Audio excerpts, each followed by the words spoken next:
Assalamualaikum warahmatullahi wabarakatuh. Abu Sufyan bin Harb, mertua Rasulullah. Abu Sufyan bin Harb al-Quraisy al-Umawi.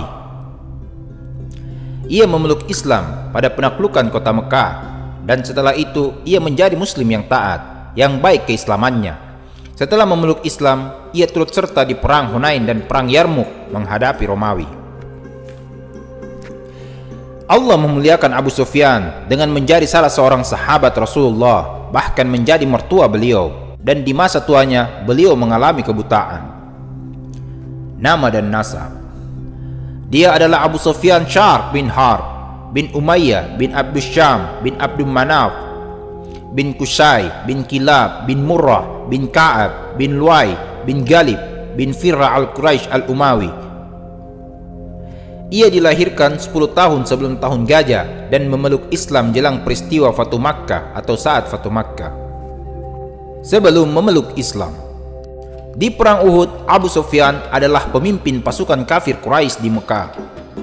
Di perang ini, kafir Quraisy berhasil memukul mundur kaum muslimin. Sebenarnya, Abu Sufyan bukanlah ahli strategi perang yang sampai mengalahkan kemampuan militer Rasulullah. Namun, saat itu pasukan Quraisy jumlahnya sangat besar, 3.000 orang. Di antara mereka terdapat 200 pasukan berkuda dan 700 orang berbaju perang lengkap.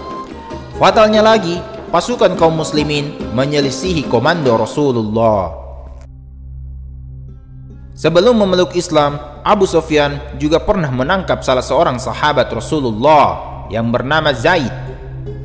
Ia berkata kepada Zaid, "Apakah kau mau kalau sekarang Muhammad berada dalam posisimu agar kami penggal dia, sementara kau bebas berkumpul bersama keluargamu?" Zaid menjawab, "Demi Allah, sekarang saja seandainya Muhammad sedang tersakiti karena tertusuk duri dan aku duduk-duduk bersama keluargaku, aku tidak menyukai hal itu terjadi." Abu Sufyan berkomentar, "Aku tidak pernah melihat sekelompok orang mencintai seseorang seperti cintanya sahabat Muhammad kepada Muhammad." Memeluk Islam. Dalam perjalanan Fatu Makkah, saat Rasulullah tiba di Mar al-Zahran, Abbas bin Abdul Muthalib berkata, "Wahai orang-orang Quraisy, kalau Muhammad berhasil masuk Mekah dengan cara kekerasan sebelum kalian meminta jaminan keamanan, itu adalah kehancuran untuk Quraisy selama-lamanya." Lalu Abbas melanjutkan ceritanya, "Kemudian aku menunggangi bigal putih Rasulullah hingga aku sampai di daerah Al-Araq. Aku bergumam, mudah-mudahan aku bertemu seorang pencari kayu atau pengumpul susu atau seorang yang memiliki keperluan di Mekah, sehingga mereka bisa membawa pesanku, memberi kabar kepada penduduk Mekah tentang posisi Rasulullah saat ini. Mereka bisa meminta jaminan keamanan sebelum beliau memasuki kota Mekah dengan peperangan." Abbas melanjutkan, "Demi Allah, saat aku berjalan menuju Rasulullah dan berpikir apa yang bisa kulakukan, tiba-tiba aku mendengar suara Abu Sufyan yang sedang mengobrol bersama Budail bin Warqah. Keduanya hendak pulang menuju Mekah. Abu Sufyan berkata, 'Aku tidak pernah melihat kumpulan api unggun sebanyak ini dan pasukan sebesar ini sebelumnya.' Lalu Budail menyambut, 'Itu adalah apinya orang-orang Quzza. Mereka mengobarkannya untuk berperang.' Abu Sufyan menimpali, 'Quzza? Semoga Allah menghinakan mereka. Untuk apa mereka membuat api dan mengumpulkan pasukan?' 'Aku tahu itu adalah suara Abu Sufyan,' kata Abbas. 'Aku memanggilnya.' Abu Hanzalah, ia pun mengenali suaraku. Ia bertanya meyakinkan, 'Abu Al-Fadal?' 'Ya,' jawabku. 'Sedang apa kau di sini?' tanya Abu Sufyan heran. Ku jawab, 'Celaka engkau Abu Sufyan, itu adalah Rasulullah di tengah pasukan. Demi Allah, dia akan menyerang Quraisy. Lalu bagaimana jalan keluarnya?' tanya Abu Sufyan. Abbas berkata, 'Seandainya ia berjumpa denganmu, pasti dia akan menebas lehermu. Ayo, naiklah bigal ini bersamaku. Ku antar engkau menemuinya. Akan kupintahkan jaminan aman untukmu.' Abu Sufyan pun kubonceng. Sementara Buzail, ia pulang ke Mekah. Setiap aku melewati api unggun dari api-api unggun yang dibuat kelompok pasukan kaum muslimin, mereka bertanya, 'Siapa itu?' Saat mereka melihat bigalnya Rasulullah, mereka berucap, "Oh, pamannya Rasulullah menunggangi bigal." Hingga akhirnya kami melewati api unggunnya Umar bin Khattab. Ia berdiri menyambutku, namun saat ia melihat Abu Sufyan yang berada di boncenganku, ia mengangkat suaranya, "Itu Abu Sufyan, musuh Allah. Segala puji bagi Allah yang telah mempertemukanku denganmu tanpa ikatan perjanjian." Umar berjalan menuju Rasulullah. Ku percepat jalan tungganganku hingga aku bisa mendahuluinya yang hanya berjalan. Aku turun dan membiarkan bigal, lalu masuk menemui Rasulullah, dan Umar pun masuk juga. Umar berkata, "Wahai Rasulullah, ini Abu Sufyan. Allah membuatnya bisa kujangkau. Ia datang tanpa ikatan perjanjian damai. Izinkan aku untuk menghabisinya." Abbas berkata, "Wahai Rasulullah, aku yang memberinya perlindungan." Setelah itu aku duduk mendekati Rasulullah, kuraih kepala beliau untuk kucium dahinya. Kukatakan, "Demi Allah, tidak ada seorang pun yang bisa menyentuhnya malam ini." Umar terus berbicara, lalu kukatakan, "Tenanglah Umar, demi Allah, kalau seandainya dia ini berasal dari Bani Adi bin Ka'ab, tentu kau tak akan sengotot ini. Tapi kau tahu, dia ini seorang dari Bani Abdul Manaf." Menanggapi ucapanku, Umar berkata, "Tenang Abbas, demi Allah, keislamanmu di hari engkau memeluk Islam itu lebih membahagiakanku dibanding seandainya ayahku memeluk Islam. Karena aku tahu keislamanmu lebih membahagiakan Rasulullah dibanding Al-Khattab memeluk Islam." Rasulullah menengahi, "Bawalah dia Abbas, besok pagi bawa dia kembali menemuiku." Aku pun membawa Abu Sufyan menginap bersamaku. Pagi harinya aku bersegera membawanya menemui Rasulullah. Tatkala melihat Abu Sufyan, Rasulullah berkata, "Celaka kau ini Abu Sufyan. Belumkah datang waktunya bagimu untuk bersaksi tiada Tuhan yang layak disembah kecuali Allah? Belumkah datang saatnya kau bersaksi aku ini utusan Allah?"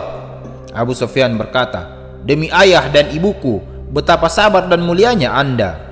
Sampai sekarang masih ada keraguan di hatiku." Abbas yang geram menimpali, "Celaka kau ini Abu Sufyan. Engkau mau tidak memeluk Islam dan bersaksi tiada Tuhan yang benar kecuali Allah, dan Muhammad adalah utusan Allah sebelum ketebas lehermu." Abbas geram karena keduanya berteman dekat. Semalam Abbas sudah membelanya habis-habisan dari Umar dan melobi Rasulullah untuk menjaganya. Padahal ia adalah orang yang paling keras permusuhannya kepada Rasulullah. Rasulullah masih bersikap tenang dengannya. Setelah semua itu, ia malah meresponnya dengan ucapan tersebut. Ucapan Abbas tadi membuat Abu Sufyan tersadar. Ia pun bersyahadat dengan syahadat yang tulus dan memeluk Islam. Sifat Abu Sufyan yang membuatnya menjadi pemimpin Quraisy. Pertama, ia memiliki kecerdasan, ketenangan, dan visi yang baik dalam membaca situasi. Hal itu bisa dilihat dari strateginya saat berhasil menghindarkan kafilah dagang Quraisy dari sergapan kaum muslimin di perang Badar. Kedua, keberanian. Hal ini terlihat di perang Hunain saat kaum muslimin kocar-kacir di awal perang. Abu Sufyan tidak gentar, tetap kokoh di medan tempur. Ketiga, berkarakter sebagai leader. Ia tak senang terlihat rendah diri. Ia senang orang-orang bernaung dengannya. Karakter ini terlihat saat menaklukkan kota Mekah, dan Nabi tidak mencelahnya karena sifat itu. Keempat, pelit. Pelit di sini bukan berarti ia tidak suka berderma. Hanya saja ia mengeluarkan hartanya kalau pamornya semakin meningkat. Sifat ini adalah sifat masyarakat jahiliyah secara umum. Lalu Islam datang meluruskannya, menjadikan kedermawaan mereka karena Allah semata. Bersama Rasulullah. Dalam As-Sad Al-Ghabba, Ibnu Atsir menyampaikan sebuah riwayat.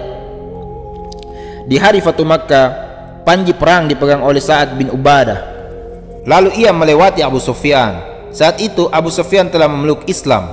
Sa'ad berkata kepadanya, "Hari ini adalah hari peperangan, hari di mana yang haram menjadi halal, dan pada hari ini Allah akan hinakan orang-orang Quraisy."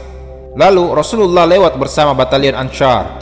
Abu Sufyan memanggil beliau, "Wahai Rasulullah, apakah Anda diperintahkan untuk membunuh kaummu sendiri?" Sa'ad mengatakan bahwa ia akan memerangi kami. Utsman bin Affan dan Abdurrahman bin Auf mengatakan, "Wahai Rasulullah, Sa'ad merasa tidak tenang sebelum ia menyerang Quraisy. Bisa jadi ini dikarenakan apa yang telah dilakukan Quraisy terhadap Rasulullah." Dan Sa'ad bin Ubadah adalah seorang Ansar yang sangat menyayangi Rasulullah. Rasulullah berkata pada Abu Sufyan, "Abu Sufyan, hari ini adalah hari yang haram, dan pada hari ini Allah memuliakan orang-orang Quraisy. Lalu Nabi mengambil panji perang dari tangan Sa'ad dan menyerahkannya pada anaknya, Qais bin Sa'ad bin Ubadah, bersama putrinya Ummul Mukminin, Ummu Habibah radhiyallahu anha. Di antara istri Rasulullah SAW adalah Ummu Habibah Ramlah binti Abu Sufyan. Saat belum memeluk Islam, Abu Sufyan pernah datang ke kota Madinah. Kedatangannya dalam rangka meminta maaf kepada Rasulullah karena orang-orang Quraisy melanggar salah satu perjanjian Hudaybiyah. Mereka memerangi orang-orang Qudzah yang merupakan sekutu Rasulullah di Mekah. Abu Sufyan datang dalam ingin memperbaharui lagi perjanjian yang telah ternodai itu. Ia pun mengunjungi rumah putrinya, Ummu Habibah, berharap agar sang putri melobi suaminya. Sampai di rumah putrinya, ternyata putrinya pun tak mengizinkan sang ayah duduk di karpet rumahnya, karena karpet itu adalah karpetnya Rasulullah, sementara ayahnya masih dalam keadaan musyrik wafatnya. Sejarawan berbeda pendapat tentang tahun wafatnya Abu Sufyan. Ada yang menyebutkan bahwa ia wafat tahun 31 Hijriah. Ada pula yang berpendapat tahun 32 Hijriah. Dan ada pula yang menyatakan ia wafat di tahun 34 Hijriah. Saat itu Utsman bin Affan yang mengimami salat jenazahnya. Wallahu a'lam.